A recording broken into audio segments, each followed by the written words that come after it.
Yeah, Ramon Foster, former Steelers offensive lineman, Tennessee Vol. He hosts a show here in Nashville. He's on Titans Radio as well, and he heard the appeal. He's one of 4 former players that oversee the appeals process across the NFL for situations like this, and he heard the Azeez Al-Shaair's appeal, and it did him no good. The 3-game suspension upheld. We have heard your appeal, and we award you no points. You know, Adam no reduction. Made a good may point God have yesterday. mercy on your soul. Yeah. Adam made a good point yesterday, like how optics would have been had they reduced it, given the fact of the attention that is received. Well, and the fact that Trevor Lawrence is on IR. Well, he's on IR. So what happened there? I have long stood by this. If you have a just malicious, dirty hit on anyone in basketball, football, or anything, you stay out as long as that player's out. Well, so they've Injured. opted. You can come back when they're eligible. We'll dive into this with Armando. It sounds like, due to the concussion, he went ahead and opted to have shoulder surgery, which is season ending. Yeah. It should be the end of his season, too. Azeez. Under my martial law of this rule, then whatever the reason is, then he's out for the year, too. Yeah. If, again, everybody agrees there was malicious intent. You could see it was right? a terrible, dirty hit, all that. If you can prove all of that and you can see it on video, they're out for as long as the player's out. He's going to be suspended 3 games. They're on a bye week this week, I believe. So it starts next week. He says, Azeez Al-Shaair says, "I'll be your villain." That's his response. Okay. I'll be your villain. Good. I mean, he's played a good one. You going to live tweet the games now and just troll people? Is that how you're going to be a Maybe villain? Because you're not going to play. I'll be your villain. You're not going to play for the next 3 games. He has more support than one might think. Not support in like, lay out Trevor Lawrence. No. But support from veterans, both offense, defense, special teams, about what the fine should have been. Logan Ryan is one of those. Former Patriot, Buck, and Titan. He says, hey, when you start messing with the salaries, he's missing game checks. And that if you want to send a message to a guy that's on the back end of a roster, you suspend him 1 game and he'll get the hint. Because he hadn't been suspended before. Mm-hmm. 3 games is a big chunk. But I told Logan, I'm like, well, that sends a message. He won't repeat that. But you also don't want to do something. If you want to send a bigger message, you suspend him 3 games. That's what they did. You also don't want to do something where he holds up on the hit. And in this situation, let's just hypothetically say there's an Olay where it looks like the quarterback's going to slide and then he doesn't. It should be a penalty. Yes. So Tom Brady. I think that's a 15-yard unsportsmanlike for the quarterback if that happens. That should be the rule. Patrick Mahomes should get penalized for that on the sideline, too. Yeah. Tom Brady is one of those that doesn't support the hit, but supports a more lenient suspension. Aaron Rodgers, another one. Brady was on with Colin Cowherd and discussed what should happen to the quarterback if the slide is late. The late hit on Trevor Lawrence. So I got mixed emotions. I want my quarterback to have some mobility, but I also think you leave the pocket, Tom, and you're a running back. Where are you on this hit? That's a great question. I've obviously been a part of the NFL for a long time, and I remember there was an instance. I'll start by saying there's mixed emotions that I have about it as well. I remember in 2001, I think we played at Buffalo, and I slid late, and Nate Clements was the corner for the Bills, and he came up out of the secondary and absolutely crushed me.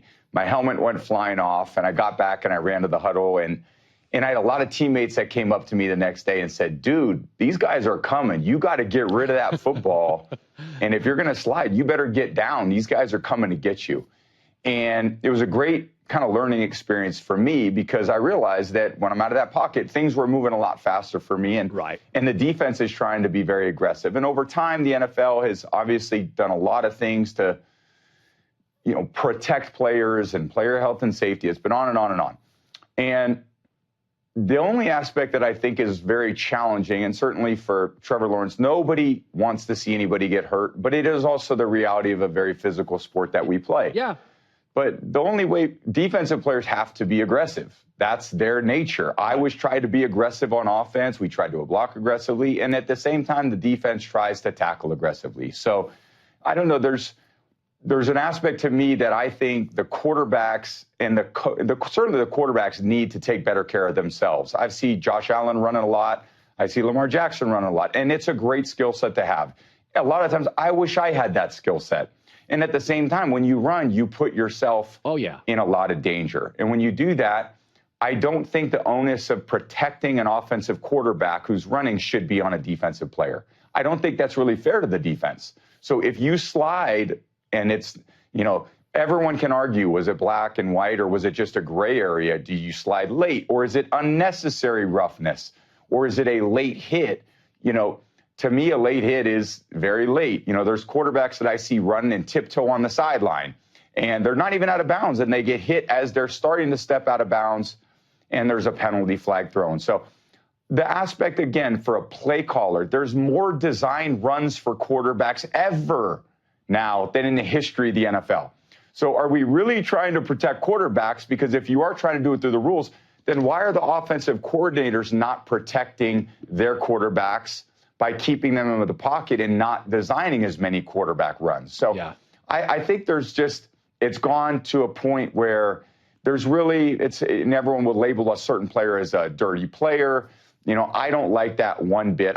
Maybe they fine or penalize a quarterback for sliding late, and say, look, if we don't want these hits to take place, we've got to penalize the offense and the defense rather than just penalize a defensive player for every single play that happens when there's a hit on a quarterback. Brady has been very consistent with backing defense more than one might expect. Mm-hmm. I totally understand what he's saying, like the penalties.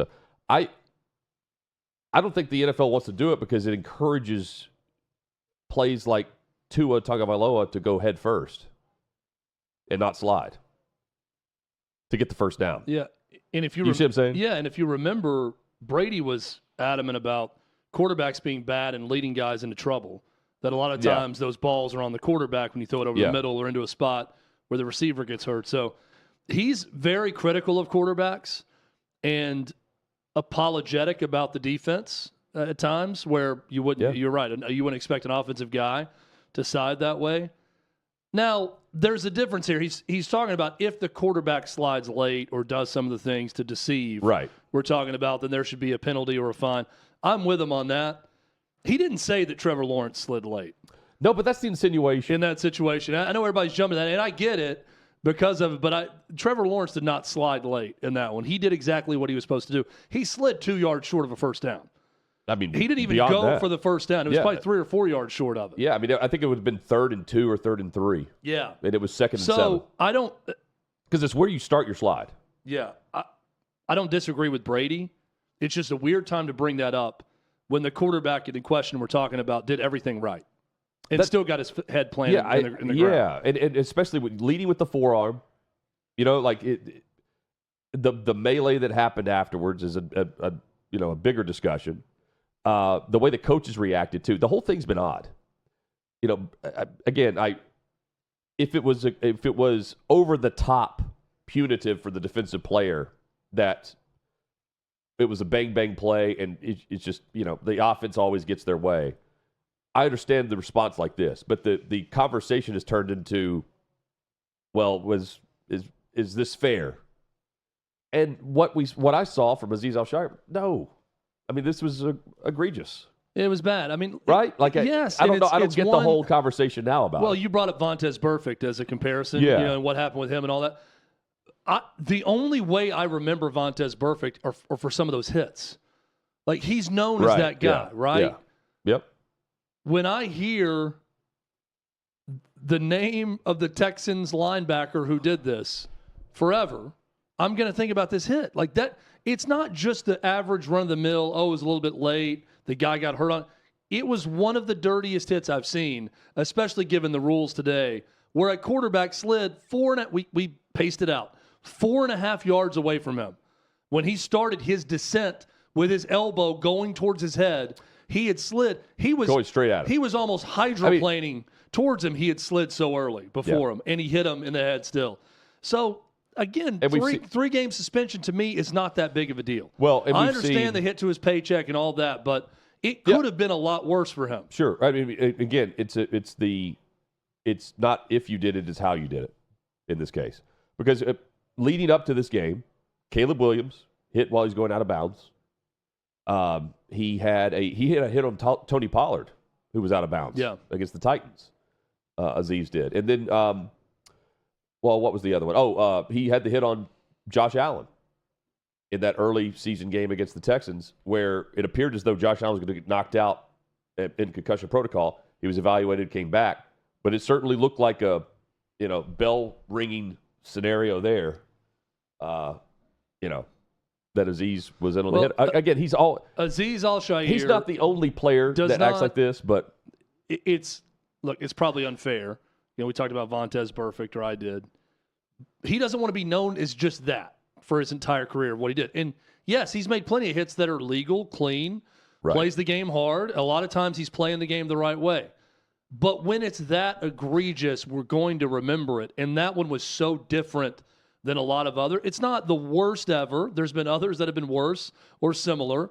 But for this year, from what we've seen, that's the most horrifically dirty play that we've seen from a defensive player. And it resulted in Trevor Lawrence going on IR. So, again, my rule would be you do something like that, and if it's that bad, which very rarely happens, by the way, you're out as long as the player you hit. You're out as long as they're out. If they're out for the season, you're suspended for the season. It's that simple. When they re-enter a game or they're declared eligible to play in a game, then your suspension is lifted. As we go to break, here's Azeez Al-Shaair posting this on social. If you want me to be your villain, I'll be your villain. See you soon. With the Joker and my calls, my cleats.